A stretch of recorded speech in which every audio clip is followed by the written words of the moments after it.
છેક જ્યારે માતાને આવું કહેવું પડે છે કે દીકરા માટે કે આ દીકરા કરતો પથ્થરને જણ્યો હોત તો સારું, આ દીકરા કરતો પથ્થરને જણ્યો હોત તો સારું, આવું કહેવું પડે છે. તો એ માતા ઉપર શું ગુજરતી હશે?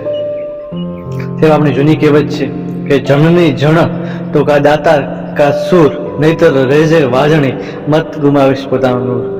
માતા એક પોતાના બાળકના જન્મ માટે પોતાનો નૂર, પોતાના લોહી ને ગુમાવીને પોતાના બાળકને જન્મ આપે છે. પરંતુ જ્યારે માતાને આવું કહેવું પડે કે આ બાળક કરતો મેં પથ્થર જણ્યો હોત તો સારું, શું વીત્ય છે માતાઓ? કલ્પના કરો આ ઘટના, આ શબ્દો મને એના ઉપર યાદ આવે કે એક હાલમાં ઘટના બનેલી કે એક બાળકને કમાવા માટે વિદેશ મૂકવા, કેનેડા મૂકવા માટે એ માતાએ બીજા જોડેથી 38 લાખનું દેણું કર્યું હતું.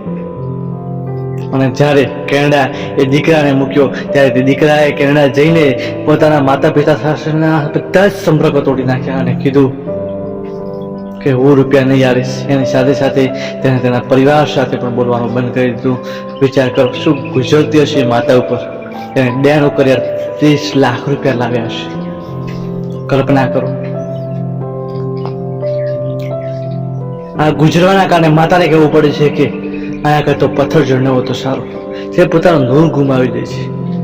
પોતાના 9 મહિના કેવી બધી પીડાઓ પસાર થાય છે. કલ્પના કરો છે તમે એક હાથમાં પથ્થર પણ 5 મિનિટ સુધી નથી રાખી શકતા, લગાતાર 10 મિનિટ નથી રાખી શકતા, તો એ 9 મહિના સુધી એમના પેટમાં તમને રાખે છે.